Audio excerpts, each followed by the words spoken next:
lot of students going abroad, and many of our students go to Central and South America and also to Spain in Europe. And this is usually because of the barriers that languages represent. However, we're sure and certain that we have to start working with different partners as the University of Queensland in order to start changing this, because as long as we start expanding our view in how the world works and how our students can actually learn from different people with different cultural backgrounds, we will improve the education that we're providing.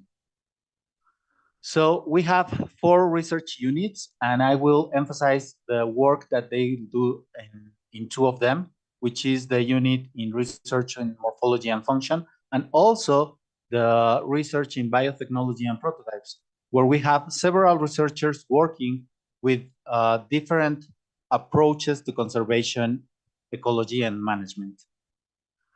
And all this is organized in a bigger program that we'll start launching, which is called FEST-INT, which means that it's our faculty and our efforts to actually internationalize the knowledge and also provide the students with different opportunities to learn from different cultures, and in that way improve their formation. So I just like to finish providing like small information, and I like to thank, yes, our team here and also the team that is working there really early in the morning, and also the students for staying here this late, because usually they go earlier. And I like to thank also María del Rosario Mata Peña Jaramillo, the minister from Mexico in Australia, and the Center for Biodiversity and Conservation for their small grant scheme that provide us with the funding for doing this workshop. And we will be very, very thrilled to look for different ways to interact with you and also provide like the basis to make work, because in 2004, our universities started working on an agreement, but sadly, it never actually launched. So I think that almost 20 years later, we make it happen. So thank you so much for listening, and I'm really eager to see the next talks. Thank you. Thank you. That was very, very interesting. I'm just going to go directly to the next speaker, Dr. Matthew Luskin. Feel free to take the floor. Thank you.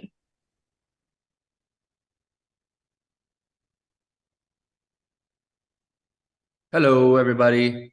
I am tuning in from a different CBCS event. This is the Early Career Researcher Workshop. We are on a beautiful island in the Great Barrier Reef called Heron Island.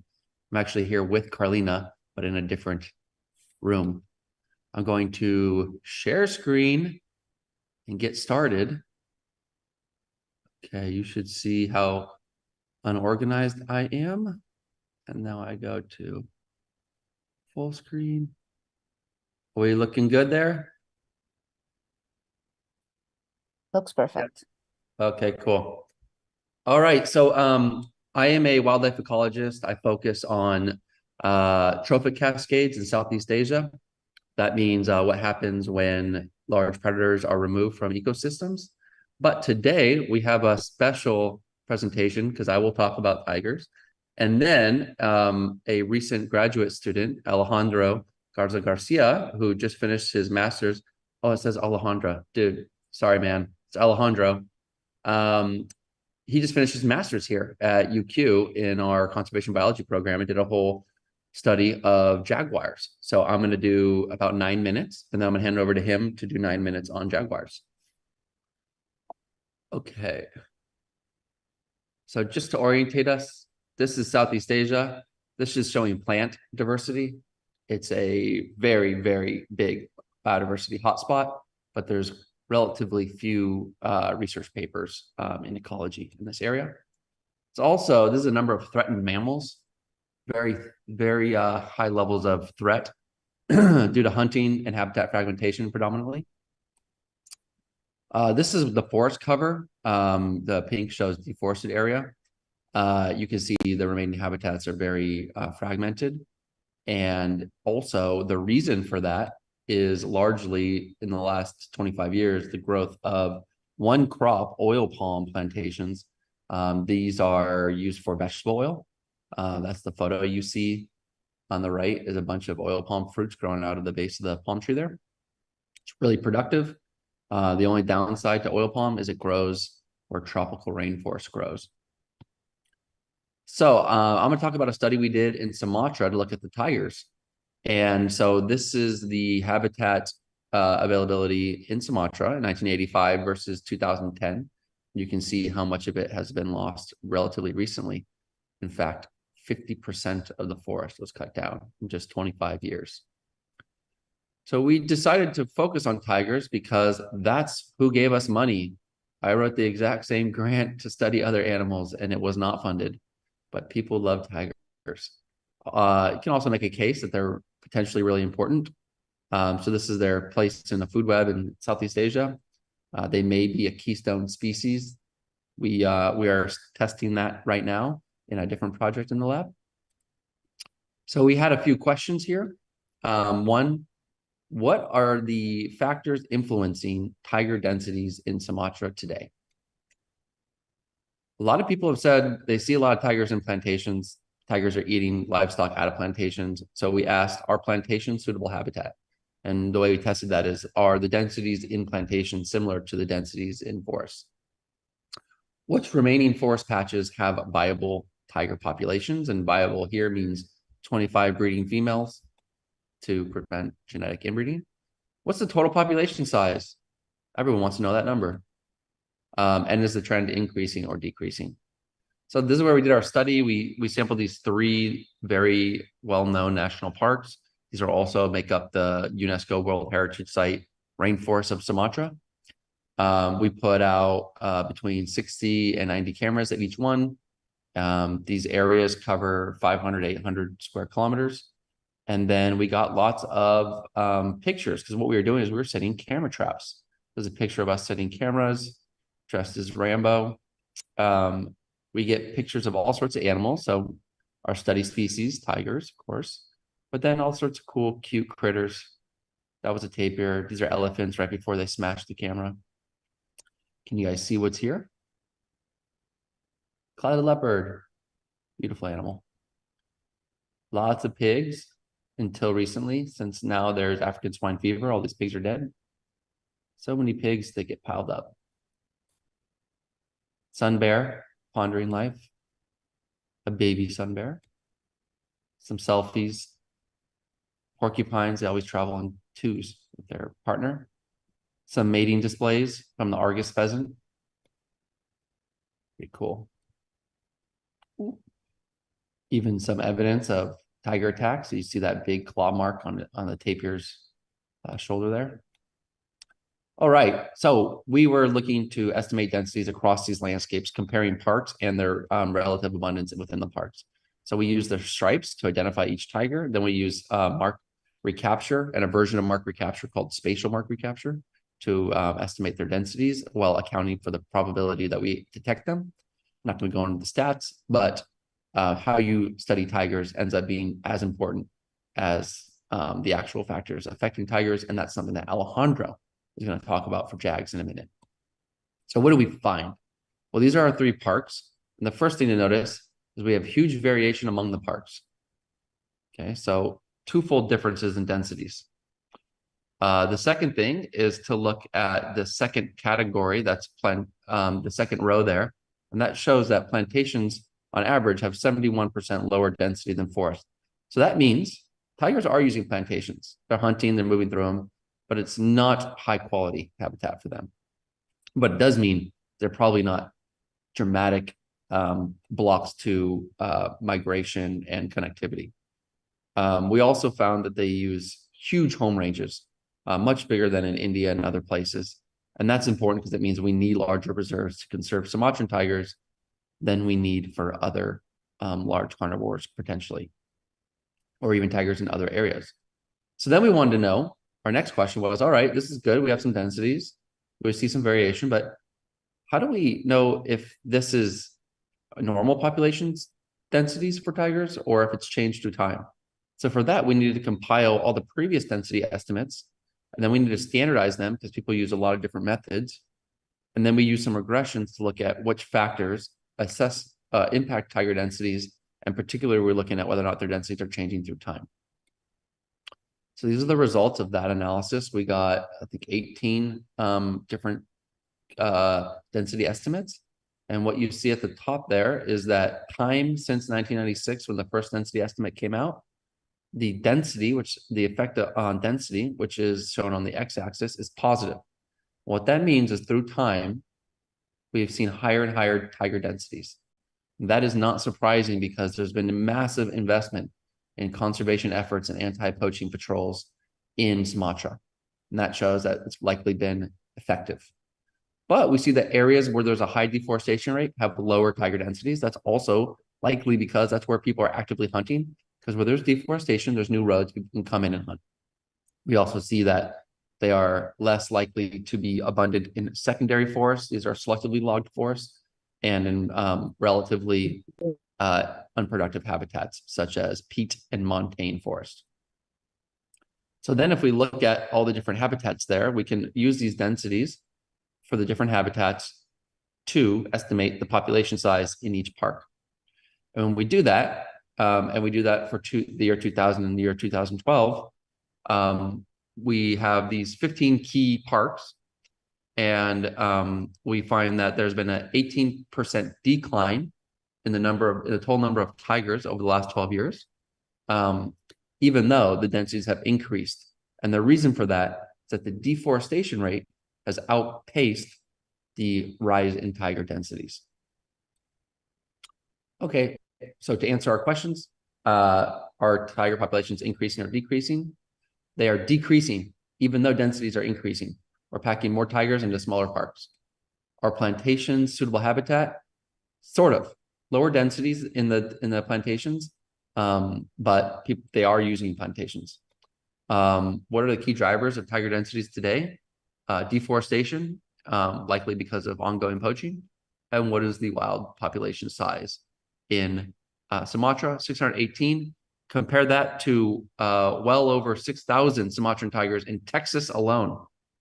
So very few wild Sumatran tigers, but plenty in captivity. We also identified the viable tiger populations remaining in Sumatra. And our next steps, this is what the lab is focusing on now, is looking at what are the different outcomes for losing predators. So sometimes you have hunters, and they take out all the predators and large animals, and often that will lead to increases in rodents and other things like that. Sometimes you lose just the predators, and then you have increased abundances of the prey species like pigs and deer. That can have negative influences because they overconsume the vegetation. That's a top-down predator cascade, or known as a trophic cascade. And we're also looking at the impacts of bottom-up fruit subsidy cascades.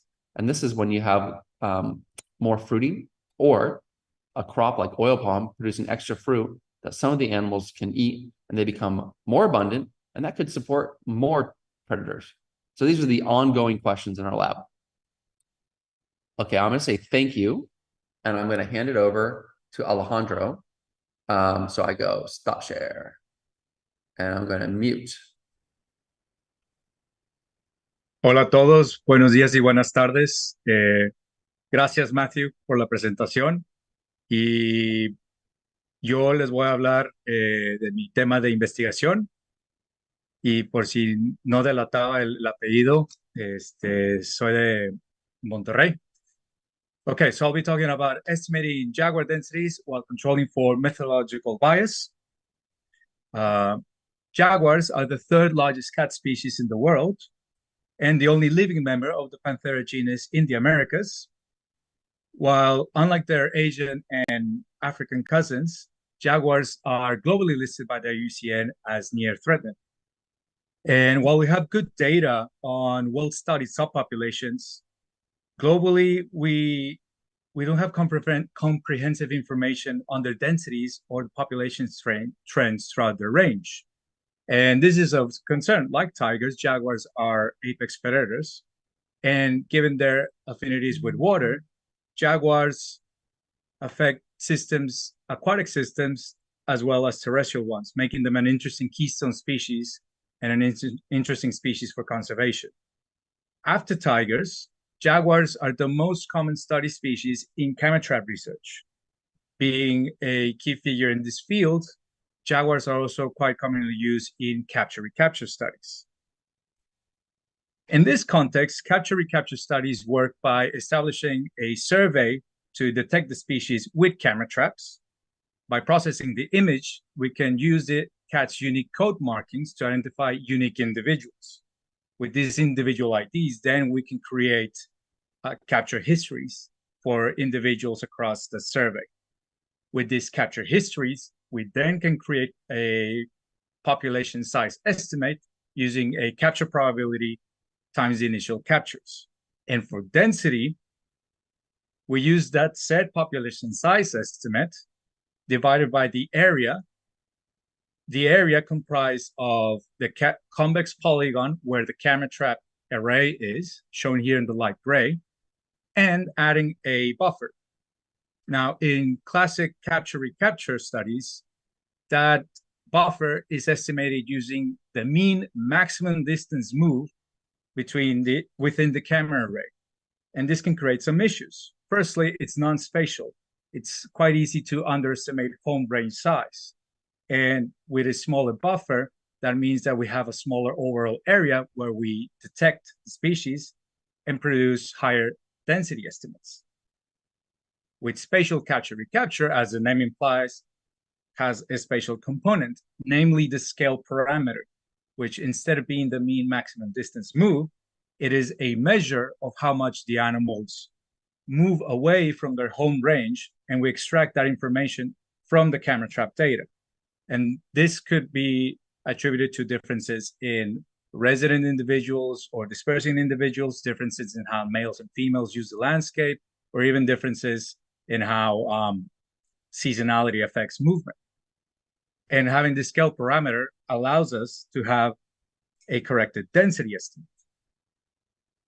So with this, I asked myself, are jaguar populations increasing or decreasing, especially when we control for change in methods through time?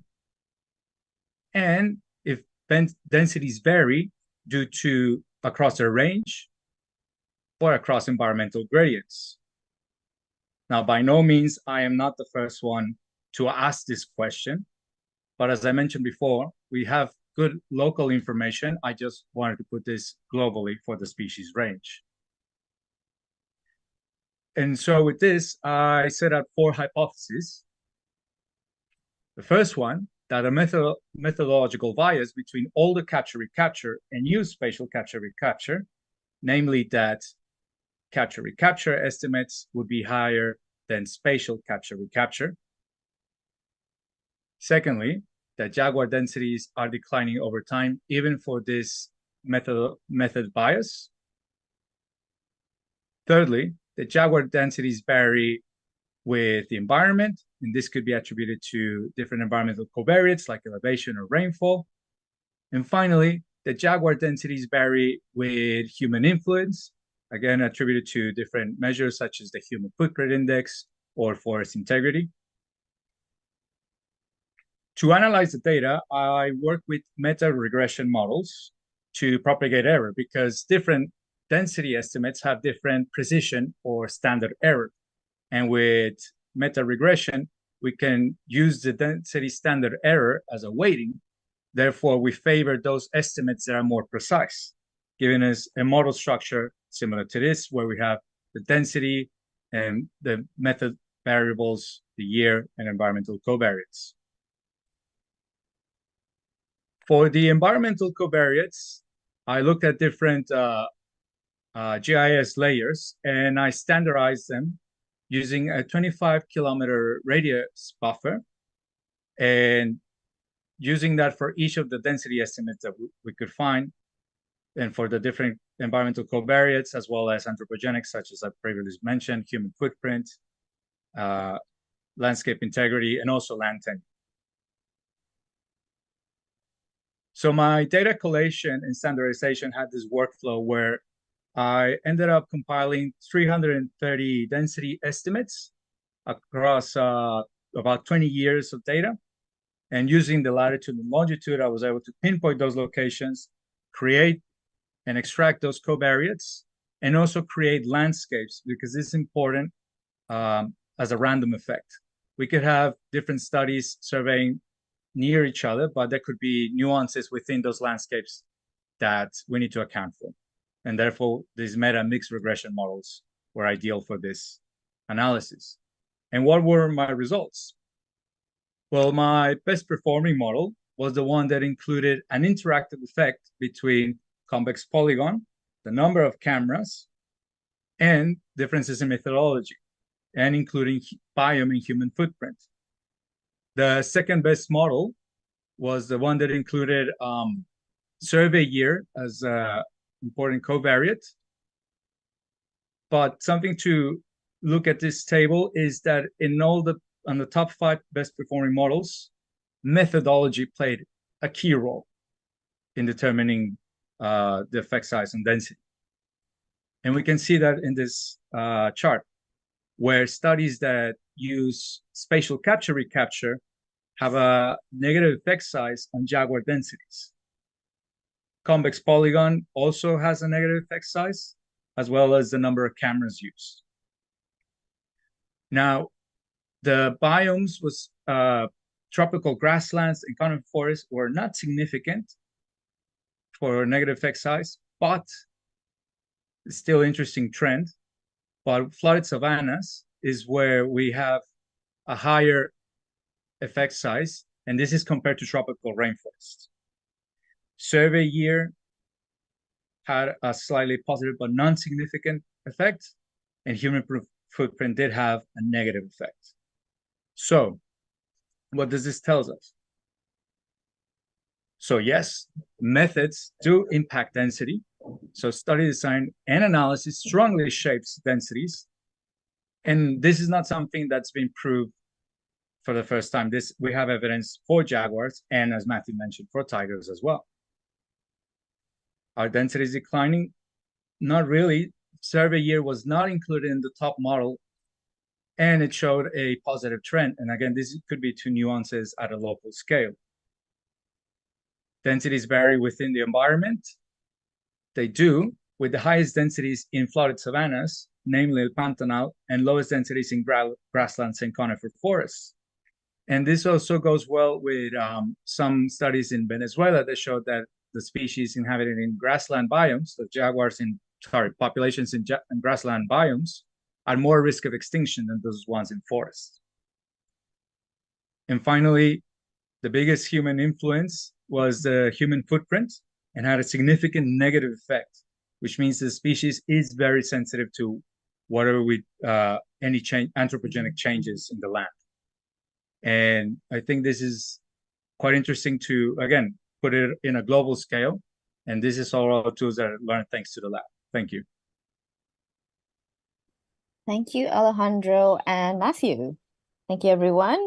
We actually are a bit over time, so have time for probably one question on Zoom, and anyone who has questions, feel free to put it in a chat and we'll send it through to the organizers, and I'll get you in touch with the speakers themselves, so then you can have discussions there. But I'll open for one question from the Zoom chat. Feel free.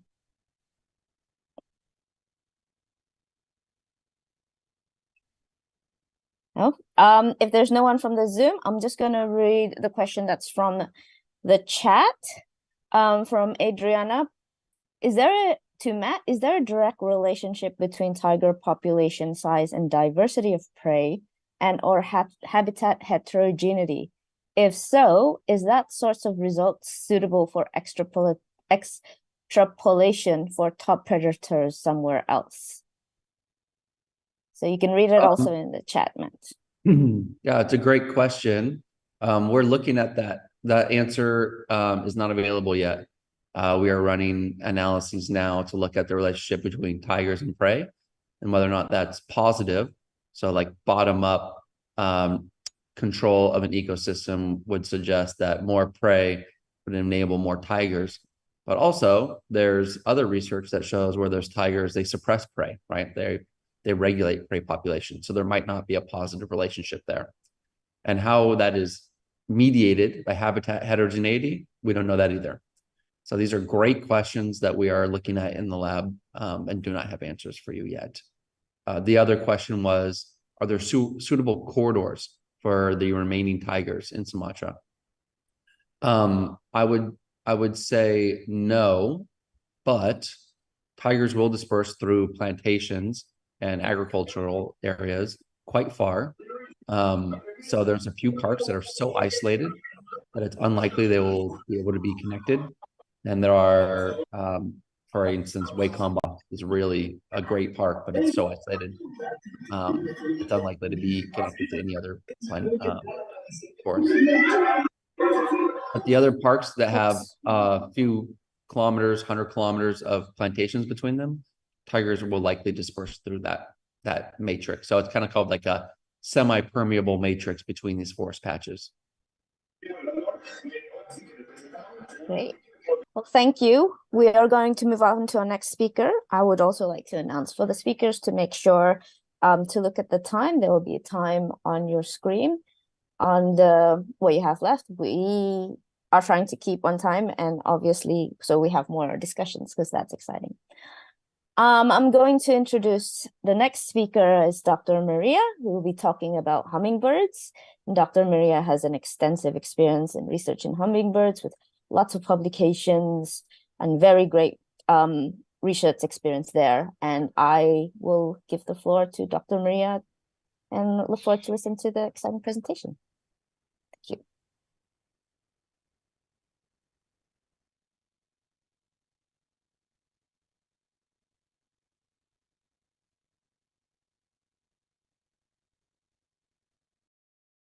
Tengo que estar sentada. No voy a hacer nada malo. Ya está. Pues. Can you hear me? Yes. Yes? Okay. Clearly. Well, thank you very much for inviting me, Hibraim and Dr. Perales, for this talk. It is a pleasure to be here and to share with you some of my studies in hummingbird ecology and conservation. Next one. Well, hummingbirds are birds that live only in the Americas. So in Australia, you don't have anyone.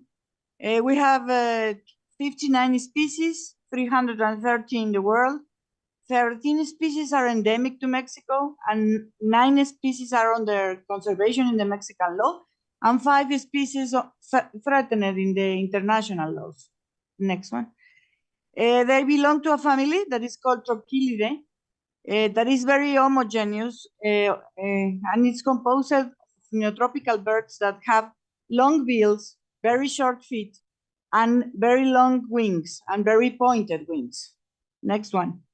They are very small birds. You can see in this slide the smallest hummingbird in the world, that is called Melisuga helena, that lives in Cuba and weighs around 2 grams. And the largest one, that is called Patagona gigas, that lives in the Andes in South America and weighs 24 grams. These are very small birds. 2 grams is the weight of a grape, the grapes you eat. Next one. They feed on nectar that extract from flowers. Next one. They use for this their tongues, and the tongue is attached to the head, and it can be extracted and measured like twice the size of the bill. Next one. ¿Es un video? Pues. Eso. Yes, this is a video from National Geographic where you can see the hummingbird and how it feeds on this tube, and you can see the tongue of the hummingbird going into the nectar and sucking the nectar. You are going to see it from the above. And there you can see that it has two parts. And when it gets into the nectar, it splits to get a better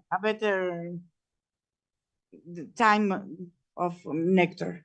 They fly very well. You can see there the wings and the way they can stay almost stand still in front of the flowers, even when there's some wind in the environment. There you can see what they put inside the bill, and they get immediately the nectar. Next one, please. They have all the life porous bones. They never get the bones fully calcified. They have a large brain, and they have large pectoral muscles, and a prominent keel, of course, to insert the prominent pectoral muscles. They have large and pointed wings. Next one. They are the best flyers among the vertebrates. They can fly in any direction.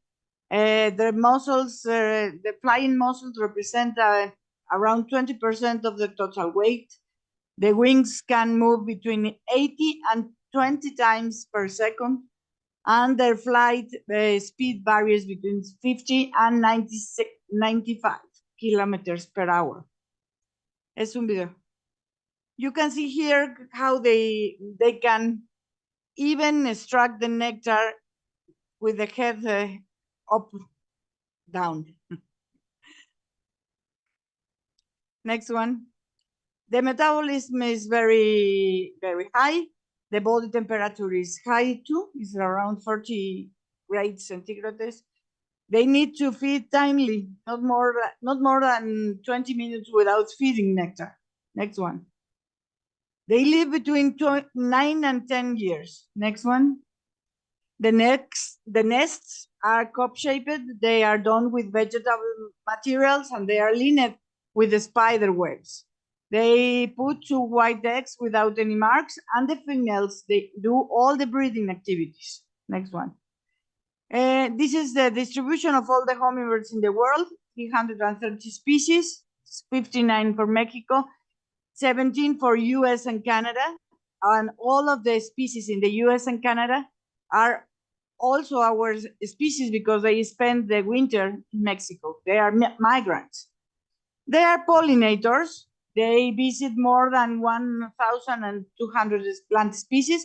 These are the plant species that has been reported as visited by hummingbirds. Next one. Pollination, more than 80% of the flowering plants require a pollinator, and there are more than 200,000 animals that pollinate in nature. All the systems are different, and the role of the flower visitors must be studied in detail in each system. Systems can be very generalized, and but you cannot generalize that all systems are generalized or specialized. Next one. How they visit their flowers. I'm going to give you an overview of what we have been studying. Next one.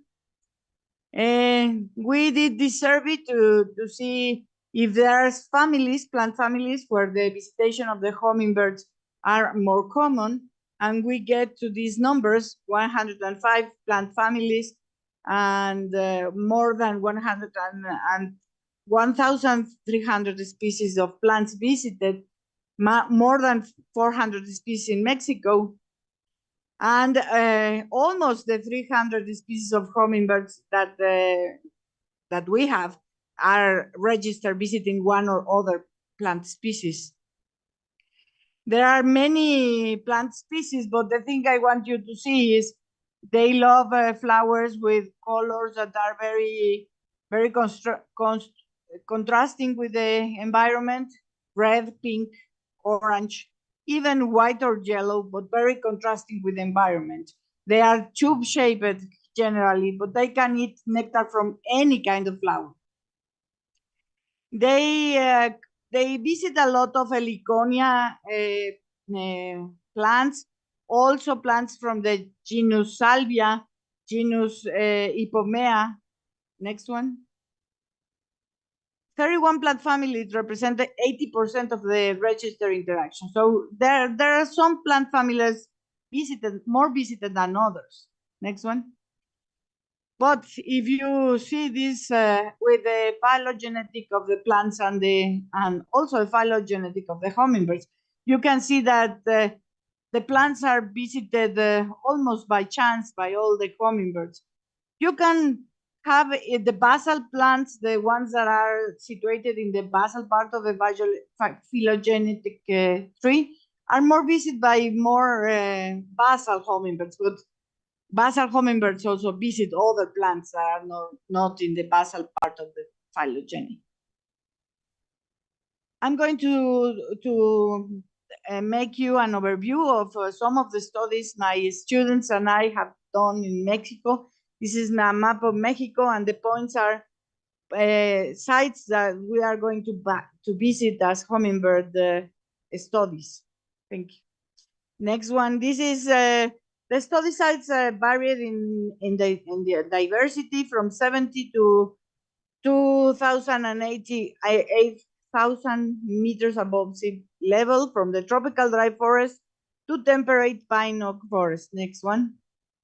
This is the first one in the tropical dry forest of Chamela, where this bird that is in there, Amasilia rutila, is a dominant territorial that visits 82% of the flowering plants.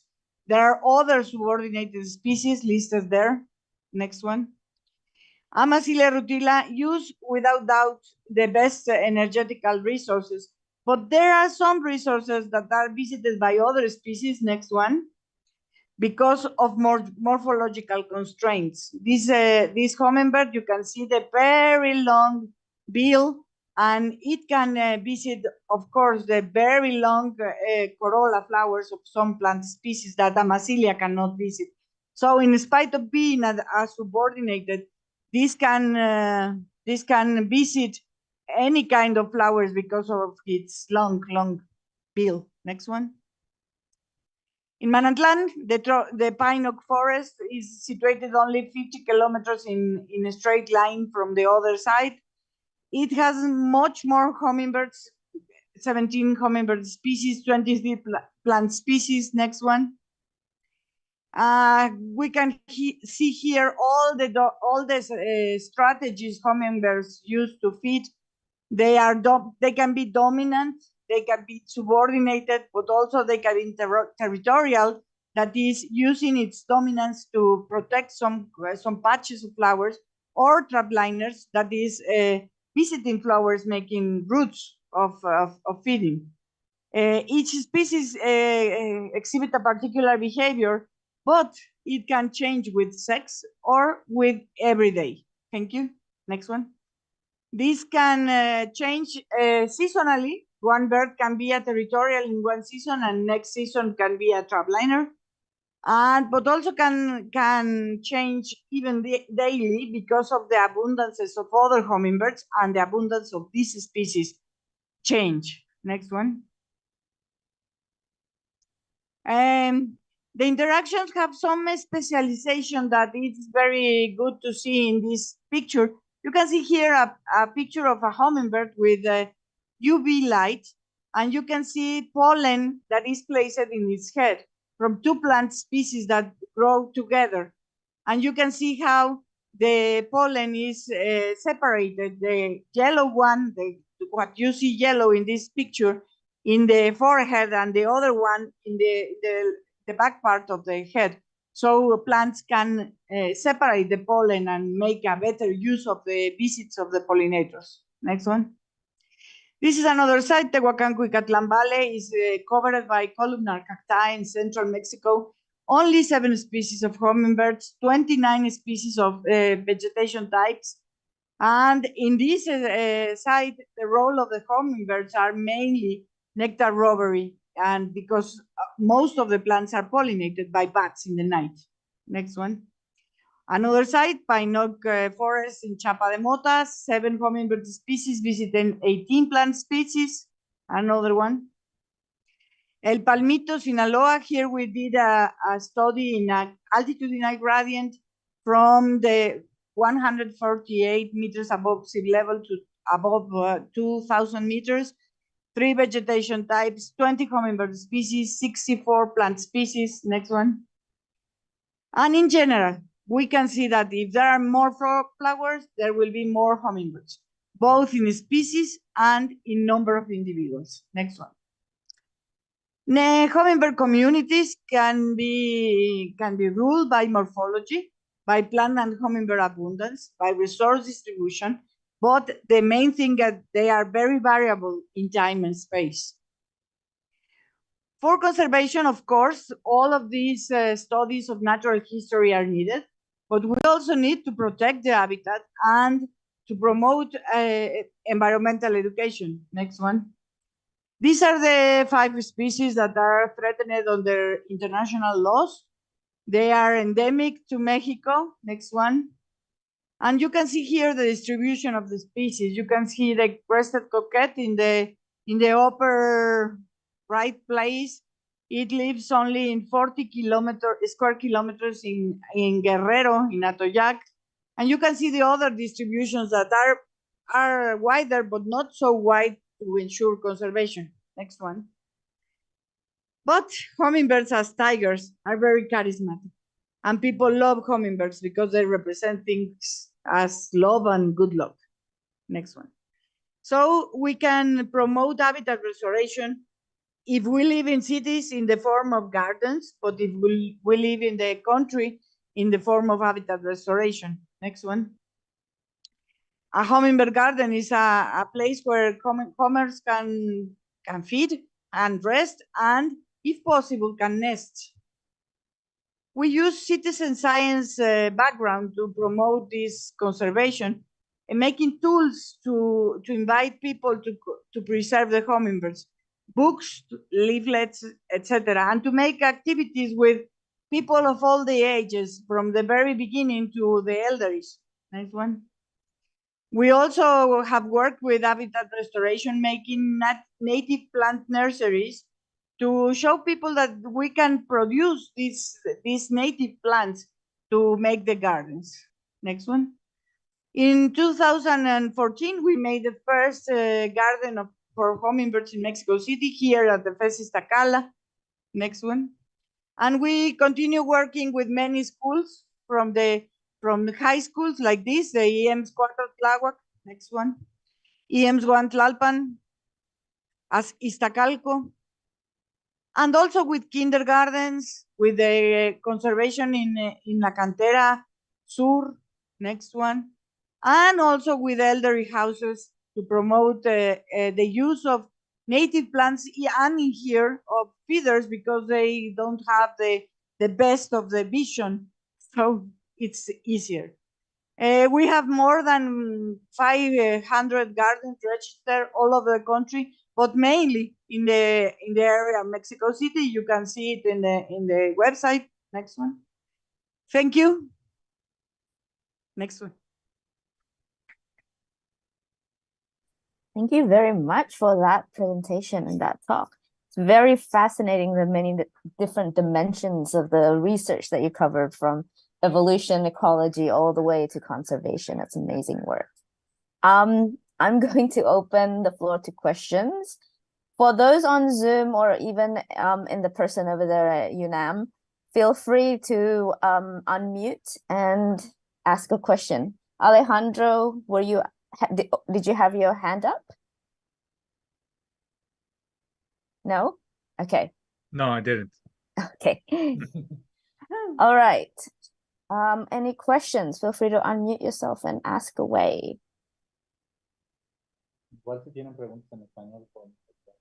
Is there any from UNAM? Yo entiendo español. Yes, feel free to speak in Spanish. There'll be someone translating as well. So, okay, so I'm just going to go to the chat now. And everyone who's online can go and check the chat for the bios if they're interested to read more about our speakers. So the first question is, Australia is facing an issue with Varroa mite infecting bees. Is there any possibility that mites might infect native birds, like honey eaters, hummingbirds, or other species of small birds over there in Mexico? Okay. Tienen un problema con ácaros, con varroas. Ah. Y que no saben si eso es el tipo de varroas. No, there are no registers of paroas on hummingbirds. They are mainly on bees and honeybees and native bees, but not on hummingbirds. I think varroa, the genus varroa, is a parasite of insects, and we have never seen a varroa on hummingbirds. There are other parasites that can be transported between the countries, for sure. Thank you. There's a question from Cindy, but I can maybe someone can read it out for me, Evelyn or Harris.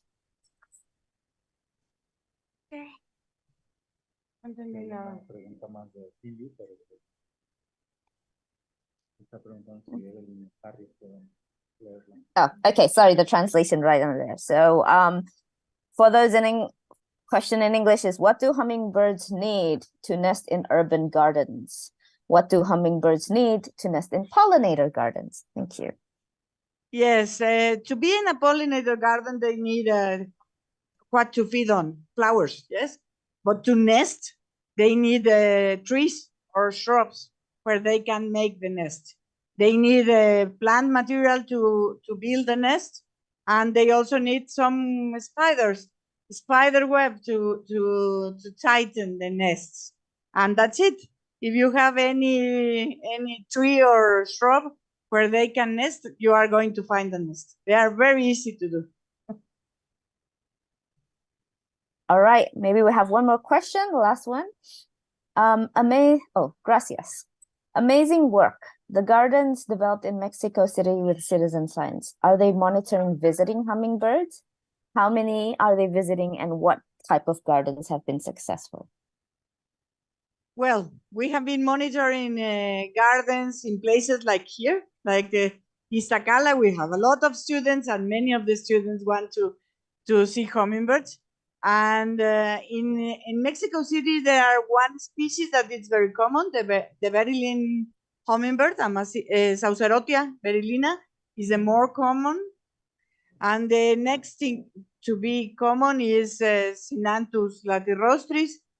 And we have been able to document that if you put a hummingbird garden, you will have more and more hummingbirds. If you see the gardens in Iztacala, where we have 5 hummingbird gardens, we have a lot of hummingbirds to see, and we don't use the feeders in our gardens here at Iztacala. No, they prefer the flowers, but as in the elderly houses, we use the feeders because you can put them closer to the elderly people, so it's easier for them to see. Also makes them happy, I'm sure. Okay, well, thank you very much, Dr. Maria. Very, very interesting talk. Thank you. We are going to go to our next speakers, Dr. Diego from UNAM, who is a herpetologist or researching amphibians, and he's going to talk about the challenges and strategies of axolotl conservation. Very interesting. Please take the floor, Dr. Diego. Thank you.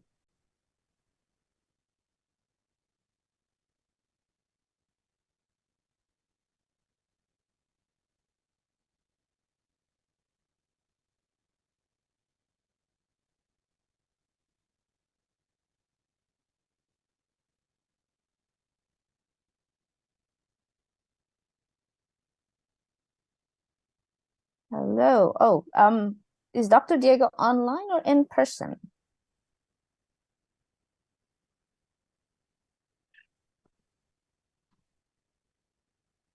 I'm gonna wait a bit.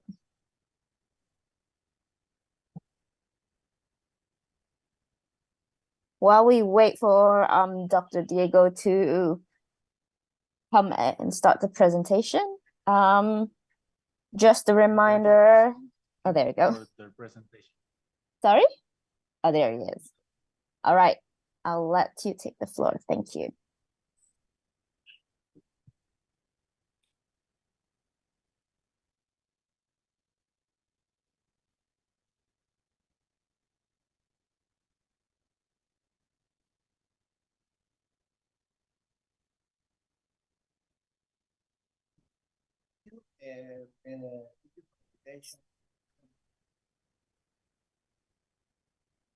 My name is Diego Chaparro. I am a research professor, and my work is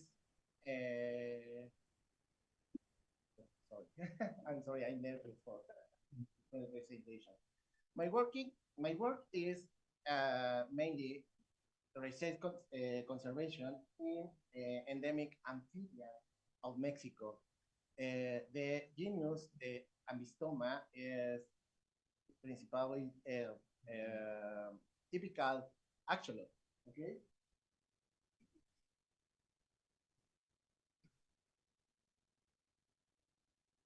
Voy a quitar esto de ahí.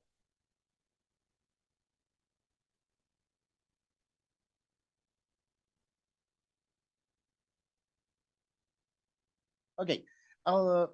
Around in the world, many species is affected for the activity anthropogenic. This is for example thrasher and deforestation and wastewater share. Okay. However, anthropogenic activities have destroyed the habitat of many species. It's okay. Many sorry, I'm sorry.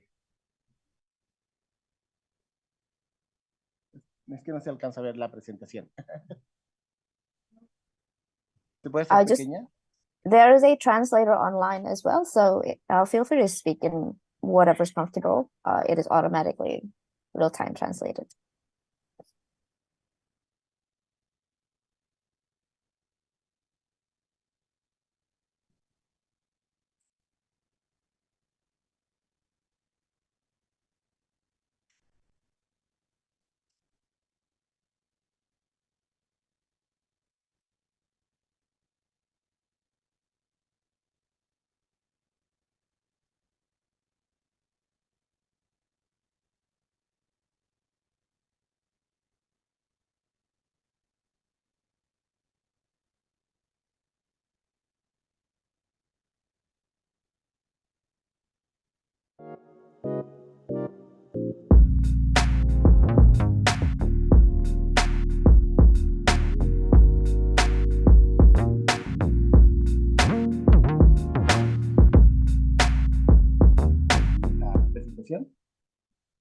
Yo creo que ahí está bien para que yo la pueda ver.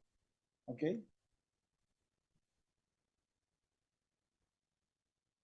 ¿Le puedes poner en la presentación para que yo empiece a avanzarla? Ok. Sorry. Okay, I'm nervous. Okay, my name is Diego Chaparro. I am a research professor in UNAM.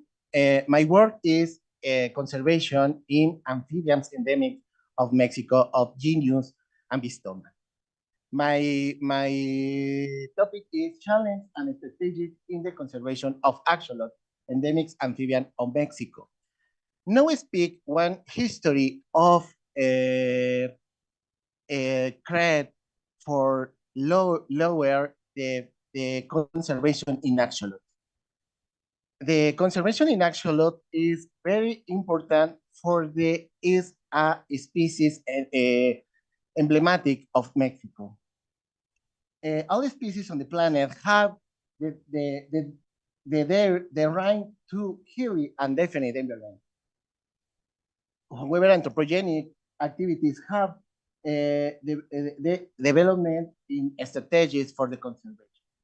For example, the factors for extinct in the axolotl is the trash, deforestation, and wastewater discharge. Placing several species in danger and extinction, as is the case of many amphibians around the world due to many particular characteristics that the present. For example, the permeable skin depends aquatic system for the their embryonic development, among others. In Mexico, endemic amphibians of the genus Ambistoma, axolotls, are suffering this consequence. In Mexico, they laid 18 of the 13 species of axolotl, or of which 3 are threatened, 1 in danger, 11 subject to special protection and three have no information. This is a lower a Mexican conservation in the stand Mexican officer 059 is environmental protection Mexican native species of wild flora and fauna risk categories and a specification for inclusion, exclusion, or change of species hit rates. On the other hand, in the IUCN, place 8 species in critical danger, 4 in danger, 3 in least concern, 2 white dolphins data, and 1 species not evaluation. But what needs to be done or what's behind done to protect conserve these endemic amphibians of Mexico? In the laboratory work 3 species. The first species is Ambystoma mexicanum. Ambystoma mexicanum is danger in the lower Mexican conservation in the NOM 059, sorry, and the critical danger and IUCN. Other axolot work in the laboratory is Ambystoma altamirani, a mountain axolot. This is a endangered for in IUCN. And finally, other axolot work is Ambystoma lermense, axolot from Cienegas de Lerma, is subject to special protection in NOM 059, and IUCN is critical danger. All axolot in Mexico is a serious problem for the conservation. Not only 3 species is affect for the activities anthropogenic, affect the 8 species of Mexico. The ecosystem where they live have deteriorated. For example, axolot mexicanum, axolote mexicano, is affect signs for Hispanic times. Currently, they are cultivation areas where they use agrochemicals. The pollution, the water, currently Lake Xochimilco is a tourist area that affects the ecosystem. This activity is very bad for the conservation in the action. Some areas of Lake Xochimilco have dry up, others are very contaminated. We found this care of wastewater share. This is a problematic for the axolot Xochimilco. But what other axolot, for example, the axolot in mountain axolot, Ambystoma altamirani, is affected for other problems. For example, the water term. In Villa del Carbón, Quilotzingo, Nicolás Romero, is the water term for the consumed human. But axolot lermense is affect same problems axolot mexicanum. Now the question is, can we restore what we destroyed to conserve species? Of course, I do this bioremediation. The bioremediation is very, very good, using aquatic plants for the absorption of nutrients and contaminants. In the laboratory, one project using a species native of plants. For example, Berula erecta, Polygonum mexicanum, and Polygon, sorry, Indocotyla nucleoides. This is plant is very, this is plant absorb the nutrients and heavy metals. For this is important for absorbing the pollution in the lake. ¿Puedo cambiar?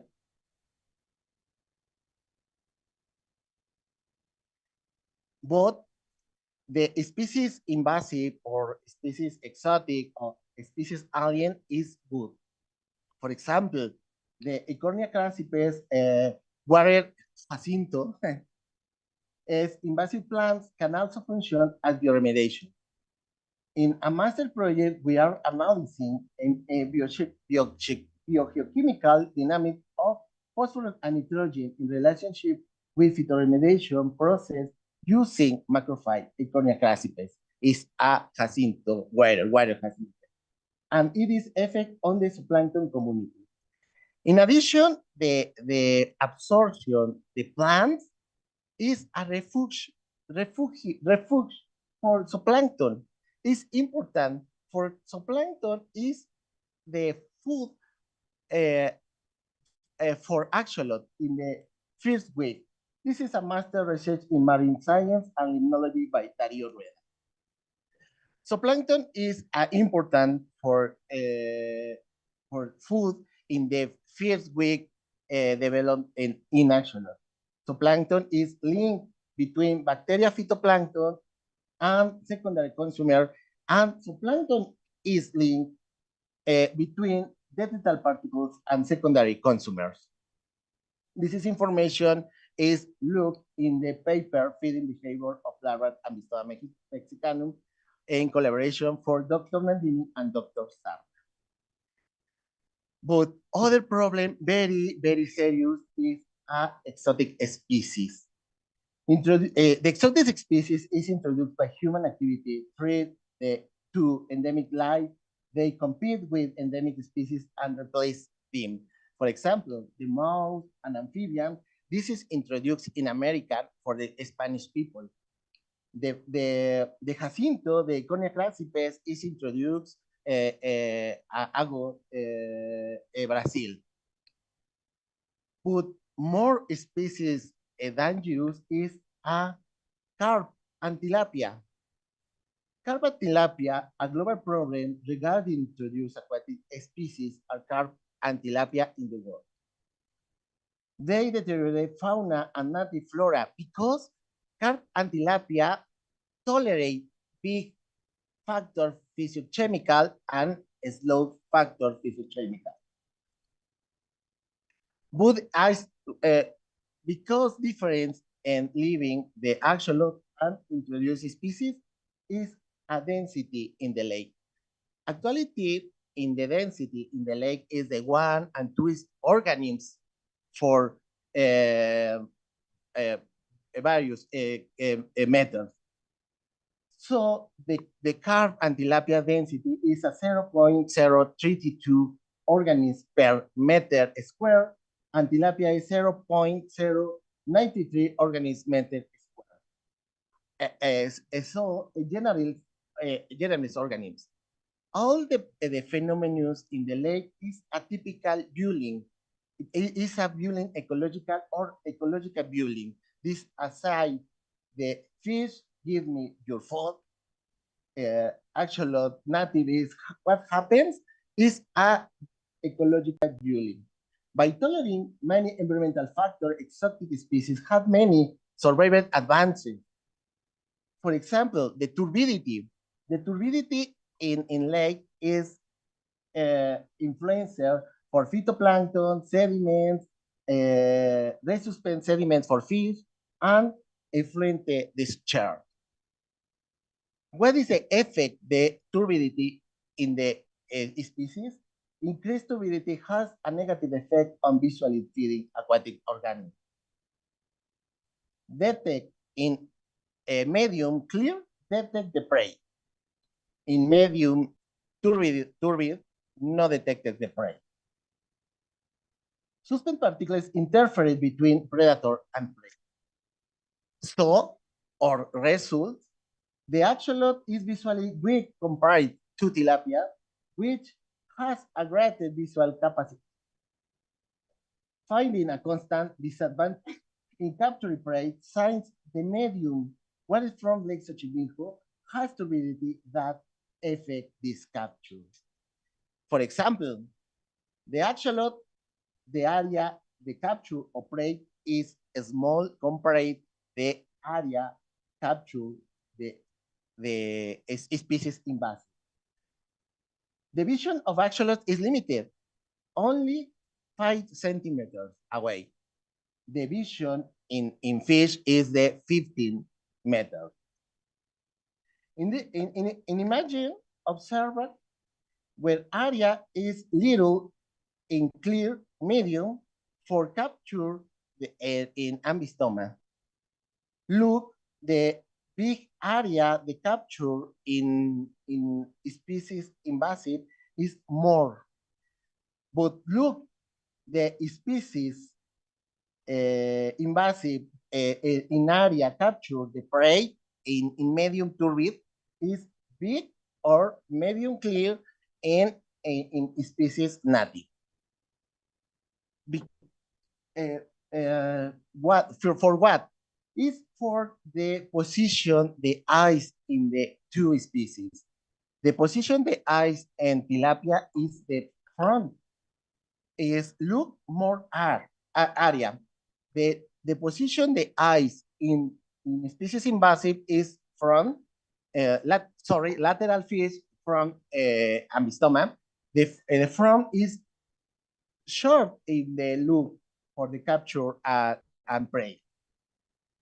This is that the data is constant in turbidity effect. In this paper, the turbidity effect on feeding by larvae of the endemic Ambystoma mexicanum and the introduced tilapia in Lake Xochimilco Bay.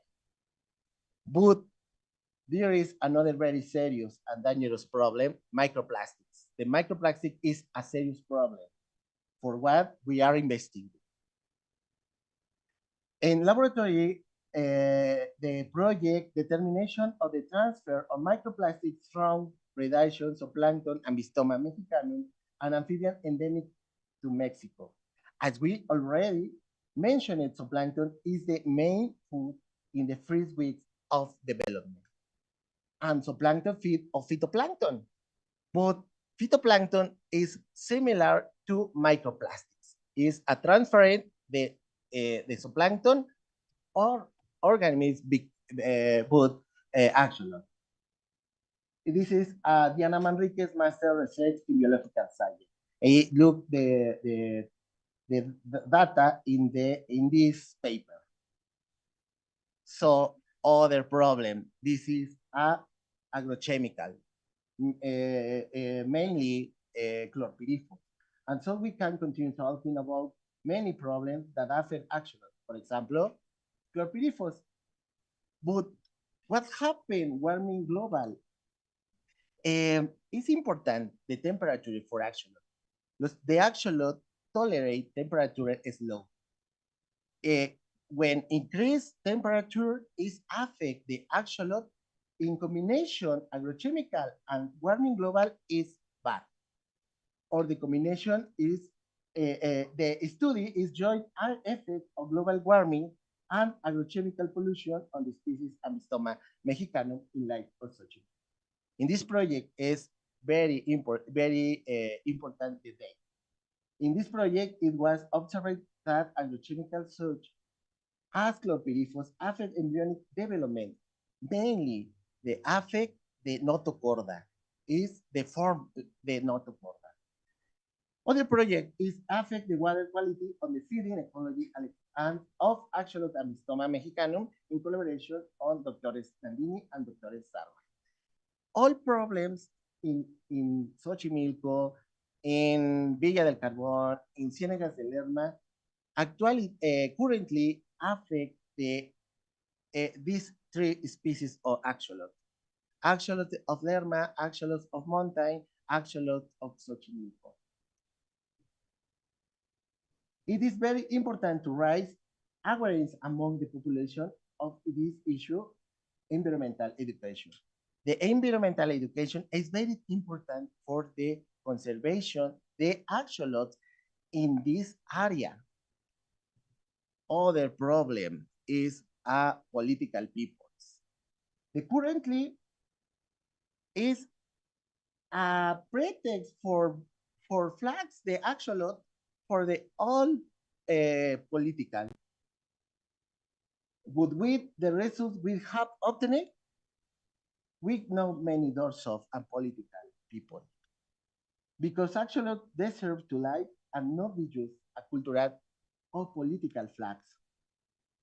Concerned about the extinction of several species of axolotl, for the results obtained in the investigation, we proposed to the Congress of the State of Mexico create the first law of protection to the axolotl of Mexico. They listen them to use, and it is became created the first lower the protection, the axolotl, Lake de la Ajolotl. It is currently in a bill that is ready to be approved. This is a special law for the preservation of the axolotl and its environment in the state of Mexico. This is a lower. To achieve this, we need many collaboration and financing. For example, EY, HSBC, or two universities, one university at Tarapacá in Chile and University in Bristol in United States. Thank you for attention. Thank you. That was an amazing presentation, and the axolotls was so cute. So many different species. I find it really fascinating that the research that is being done by UNAM is not just research, and it's an example of how you can take research into direct application and even change the law for protection. I think that is a huge learning, because often science becomes just science and then it doesn't get picked up. So this is really good collaboration and opening up. So I'll stop talking. I think we have time for 1 or 2 questions. If anyone wants to ask a question, feel free to unmute, or if you're over there at UNAM, to just step up to the microphone or speak directly, I think. Oh, sorry, there is one question here on the chat. Is there citizen science project to work on improving water quality and habitat for axolotls in, I can't pronounce it, Xochimilco? If someone knows how to pronounce it better than I do. Xochimilco? Yes. Is there citizen? Yes, is there citizen science project to improve? Apologies. No, currently, no project the conservation involucrate a society. Only institute, for example, UNAM and UAM, other institution, other countries, for example, EY, HSBC is financial the project. Thank you. So I'm going to go directly to our next speaker. Thank you very much. Oh. Sorry, was that someone? Oh, no. Going to go directly to our next speaker. Thank you so much for that presentation. We are introducing our next speaker from UQ, Dr. Carissa Klein, a professor. And Carissa has a lot of experience in seafood, and she has worked with many stakeholders in research, and recently also even been involved in a documentary herself. And she is going to talk to us about seafood titled, What's the Catch? Feel free to take the floor, Carissa. Thank you, Carolina. Can you hear me and see my presentation okay? Is it all good? Yep, great. Hola, everyone from Mexico. I love Mexico. I'm really excited to be speaking to people in Mexico right now. I spent a lot of time in California and was really fortunate to be able to go visit Mexico a lot. And I would say it's definitely one of my favorite countries, definitely some of my favorite food. Here in Australia, we don't get very good Mexican food. So thanks for having me. So yeah, today I'm going to talk about food and seafood, actually. So I'm a research scientist here at UQ, and historically a lot of my work has been done on marine conservation planning, designing marine protected areas, zoning the ocean, managing land-based impacts to marine ecosystems. That's really what I do. But in the last few years, I've gotten really excited about doing some science around the sustainability of seafood. So I'm just going to talk about what we have been up to over the last couple of years and where we're headed, just to give you a bit of an idea of what's going on. And I'd love to chat more. There's nothing specific to Mexico in here. There's some global studies and some Australian studies, but there's definitely lots of applications that we could do globally. and between Australia and Mexico. So just before I start, this is here in Australia and Heron Island. This is a bunch of people from my research group and some guests and my children. So a lot of the work that I'm going to be talking about today is not just the work that I've done. I don't do a whole lot of anything other than organize people. All of these amazing people have been conducting this research and helping me do all of it. So I guess one of the biggest problems I see that we have in the world is how are we going to feed a growing population? So by 2050, it's expected that we're going to have 10 billion people on the planet, which is a couple billion more than we have now. So what are these people going to eat, and how are we going to do this with minimal impact on the environment? So huge challenge. Food in general has lots of different environmental impacts. There is a paper that estimated that food itself is responsible for 1/4 of all of the globe's greenhouse gas emissions.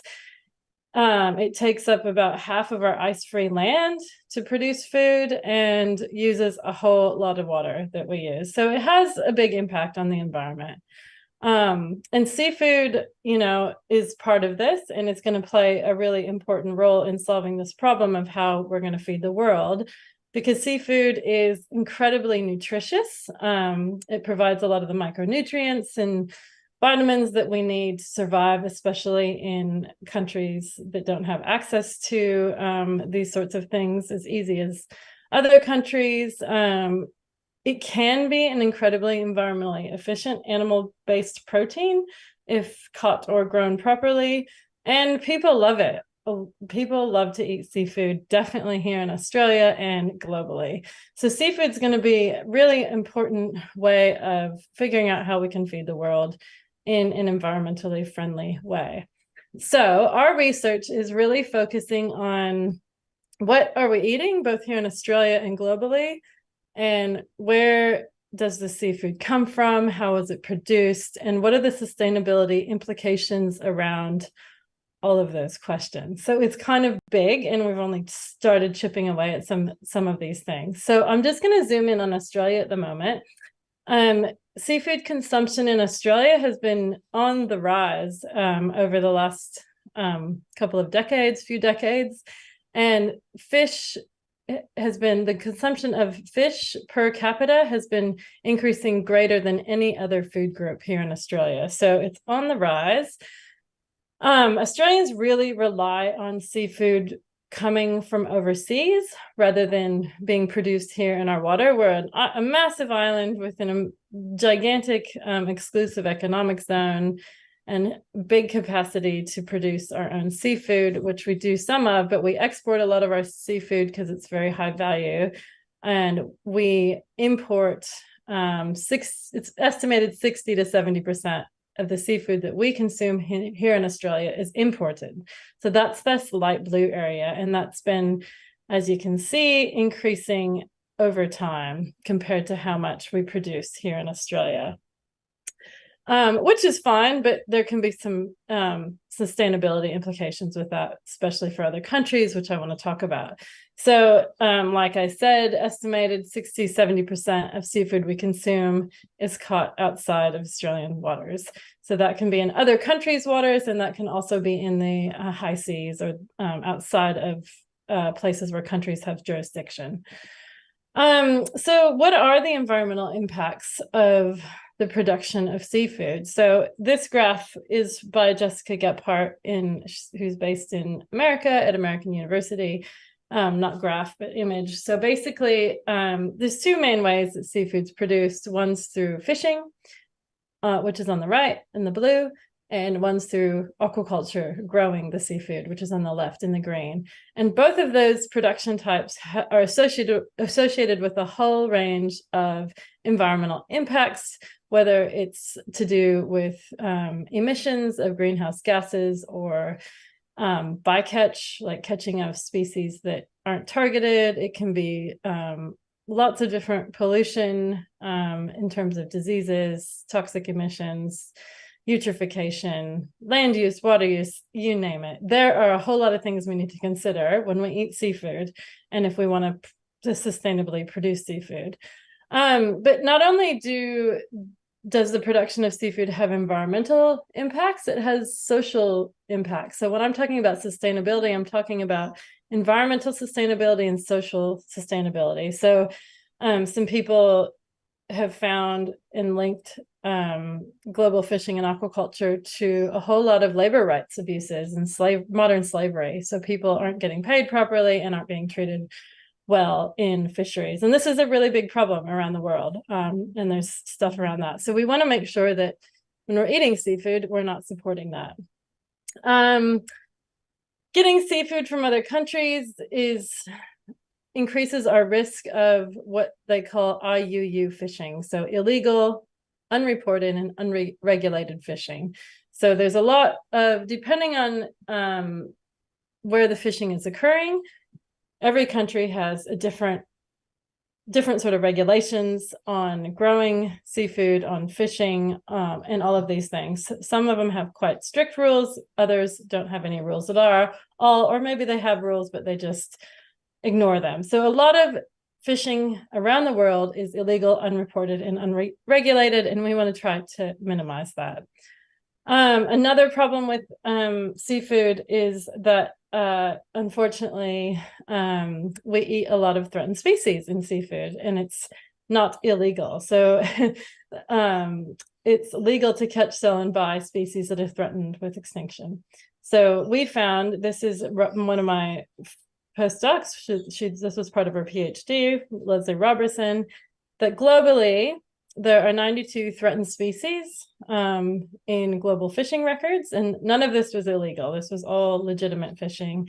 11 of those species are critically endangered, and this is something that's widespread across the world. 204 different countries catch or import threatened species, which is a problem. So I just have this little slide to compare what that looks like. So I have the critically endangered, according to the IUCN Red List, fish that we're eating on the left, all these funny looking species.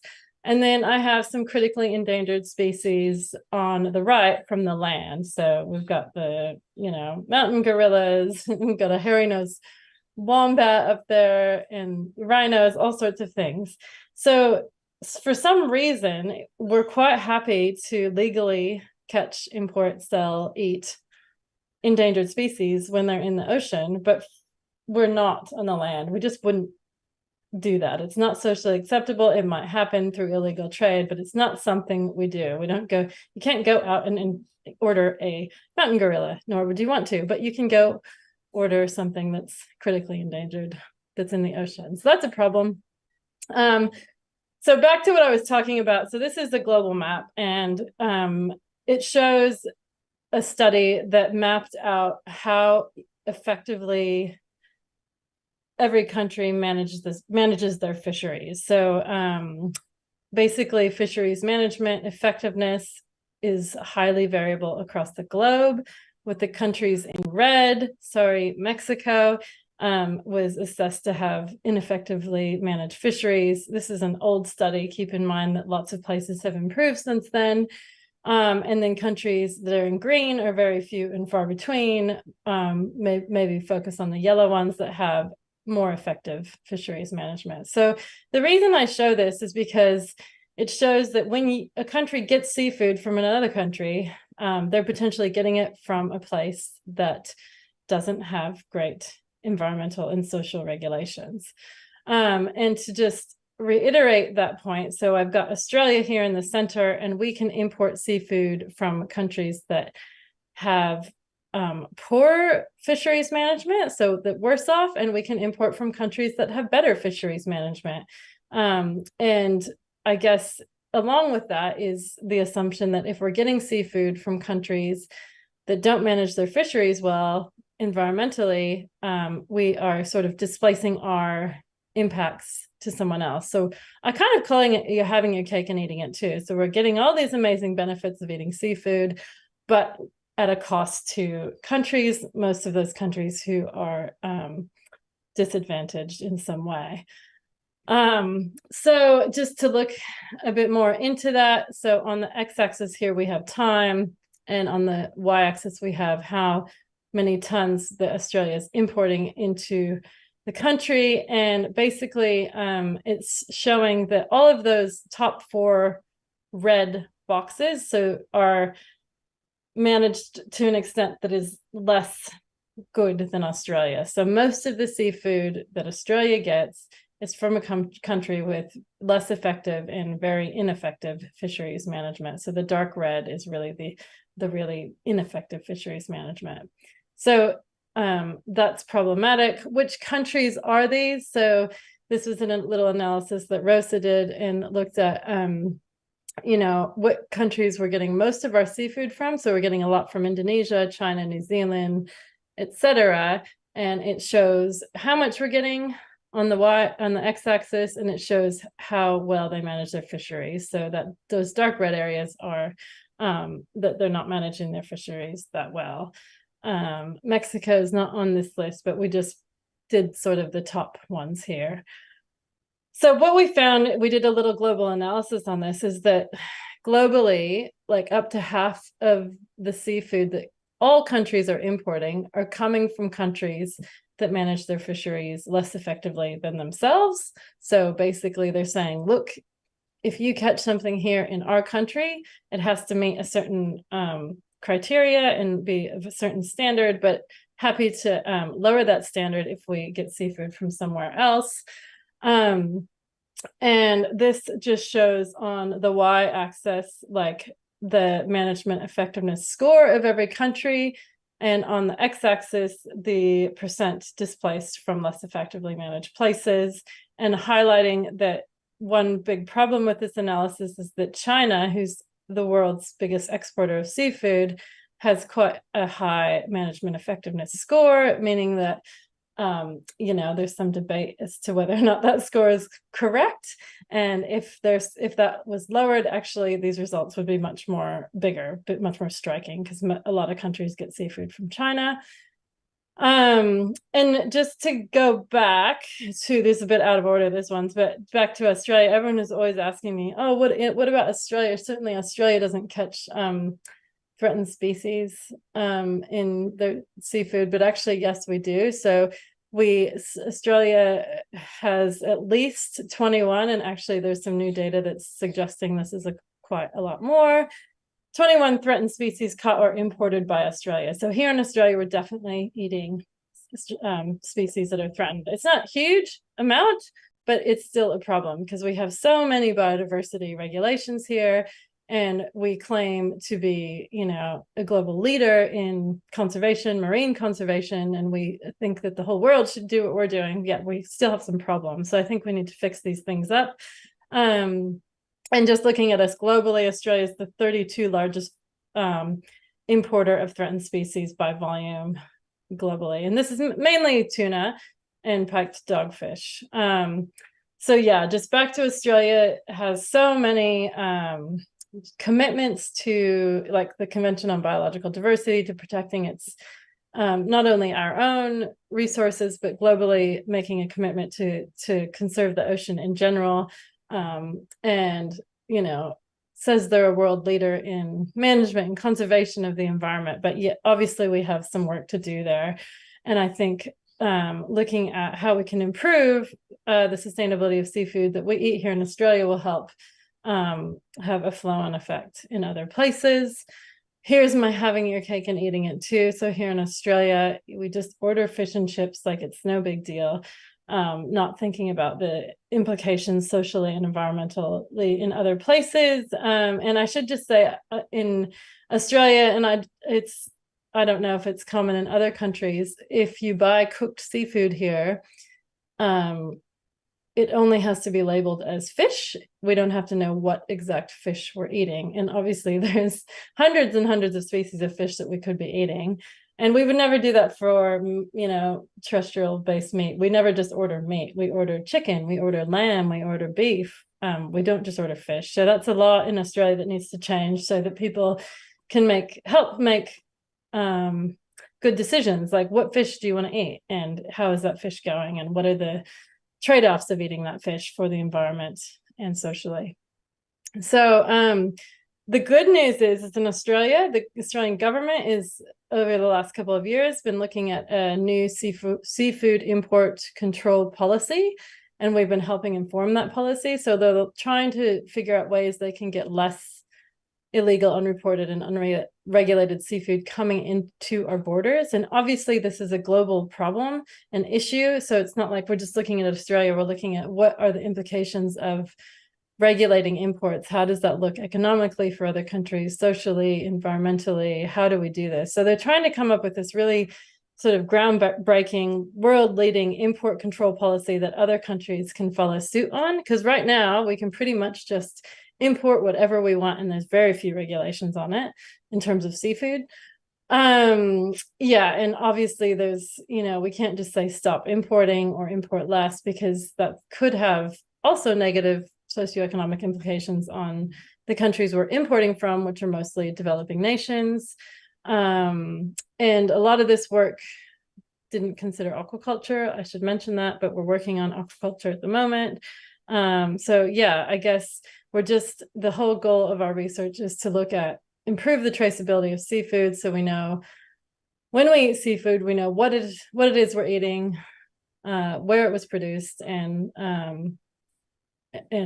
all of that, so that we can improve the sustainability socially and economically and environmentally. And that's all from me. Happy to take any questions if there's time. Thank you, Carissa. Yeah. There is a comment in the chat about the labeling. You said it just has to be labeled fish, and there's a comment saying it's the same in Mexico. Oh, okay. Yeah, that's good to know. And I'd actually love to know from Mexico as well, if somebody wants to send it. Like, we're doing a big analysis now. We're just starting it. Rosa, if she's here, is starting it on looking at legislation, biodiversity conservation legislation in every country in the world. So like what species are listed on a country specific legislation. So like here in Australia, we have the Environmental Protection and Biodiversity Conservation Act, and we list a whole bunch of species that we're trying to protect. So I want to know what those lists are for the whole world, so we can see what we're trading. Thank you. I'm going to start with the question in the chat, and then I'll open up to the floor. The question is, the first one here, is there a program or a way to reduce is there a program or way to reduce and end consumption of threatened species while avoiding impacts on social stress for the community who fish them? Are those species viable for aquaculture production? Lots of questions in there, and a really good question. So yeah, I think the problem with consuming threatened species is that I think a lot of our biodiversity conservation legislation is done separately from fisheries management and aquaculture legislation. So there's kind of a mismatch. So I think that the governments need to connect the dots there on making sure everything's a bit more consistent. So we're working on that. And in terms of are some of these species viable for aquaculture? Absolutely. I was investigating just interrogating the data here in Australia. We actually definitely have viable aquaculture facilities that are producing species that are actually critically endangered here in Australia, and we're eating that seafood. So that's fine. It's grown in a farm, but there's also a slippery slope of making sure that what we're eating is from the farm and not from a wild place. So yeah, working on all of that, definitely. Thank you. Now I'm going to open to anyone from UNAM or online. Feel free to unmute. Or of course, in the chat, if you still have questions. If not, I'll go to another one that's in the chat. What about placing posters in the fish market and fish and chip shops with the image and name of threatened species consumed in Australia? What effect does that do? Well, I think the problem, let's say if you went to an everyday fish and chip shop here in Australia and posted something and said, don't eat this species, actually the people selling the fish don't know what they're selling. They're just selling white flaky fish. They don't actually know the species. So it's really tricky, unless we DNA tested it or you know, we wouldn't really know. So yeah, that's that probably wouldn't be an effective strategy just yet, because people don't, there's so many problems with traceability of, you know, what we're eating and what the seafood shops are selling, that I don't think we have enough information to do that just yet. But my advice is always, we have apps here in Australia, maybe in Mexico as well. We have apps that if you go to buy seafood, you can put the seafood species in the app. If you know what it is, you can figure it out. You can put in, you know, was it produced by fisheries or aquaculture? Where was it caught, farmed, whatever? And it will tell you if it's a good choice, medium choice, or bad choice.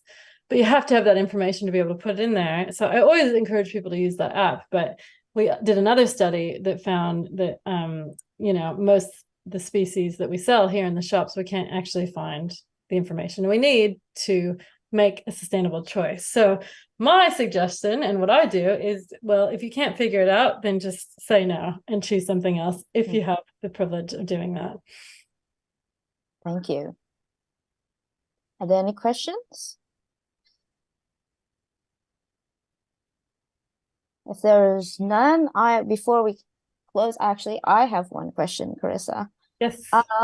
Is the price of fish from a well-managed country and a not well-managed country differ, or in the end, do they end up the same? Don't know exactly, but what I do know is that places like Australia, for example, a lot of the fish that we produce here, it's very, very expensive for us to produce it because we don't have labor abuse and all of those things to the extent that other countries do. So if we were to sell the seafood that we produce here, it would be incredibly expensive. And the Australian market is unwilling to pay the price that it actually costs to produce that seafood. So we export most of the seafood that we catch because it's like really high valuable species. And the reason we import so much is because it's super cheap and affordable, and you can go down to the beach and for $10 get yourself a meal. Whereas if it was all caught here in Australia, it would not cost $10. It would cost like $60 probably. So yeah, tricky question. Thank you. In general, we probably don't pay the price anywhere in the country, in the world, that it actually should probably cost to consume an animal from the ocean. All right. Well, thank you. And if there are no more questions, this is coming to the end of our session. Just some reminders before I close it. And first, after the reminders, I will send this over to the committee team because they want a group photo from all of this. But before that, for those who want to know more about the bio of the speakers who are on Zoom, they can check on the chat. For those that want to be connected to the speakers or have more questions, can feel free to contact the committee. And tomorrow, there's tomorrow and the day after, there's going to be 2 more of these sessions. The session so far has been amazing. We've been learning a lot from both sides, and I hope that this extends to a well collaboration in the future. And that's it from me, and I am going to head it to the organizing committee for the group photo, and I hope to see everyone again tomorrow. Thank you again. All right. On behalf of all the committees of this conference, I would like to thank all the speakers today for their amazing and fascinating talks, as well as I would like to thank Carolina for moderating the session today. So before we end the session, I would like to, if you may, I would like to invite all the attendees on Zoom to turn on your camera so that we can have like a group photo. Yeah. So I'm gonna wait for like a couple of minutes. No, yeah, just maybe a minute. Yeah. Thanks for attending today. Of attending this session of the 3-day conference. We're gonna see you all again tomorrow and this Friday. Yeah, I'm gonna wait for a couple more seconds for more people to turn on their cameras.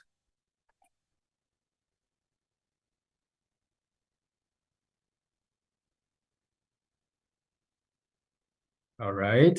Okay, so I'm gonna count down to 10, then I will start taking photos.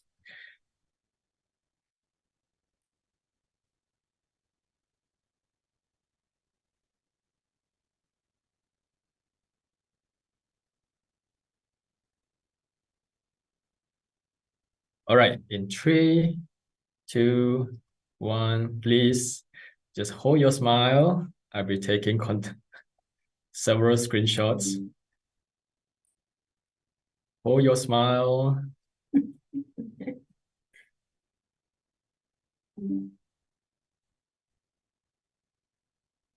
Couple more seconds. Hold your smile. All right. Okay. Yeah. Thank you. Yeah. So we're gonna see you again tomorrow at the same time. Thank you very much. Thank you very much, everyone. Thanks all.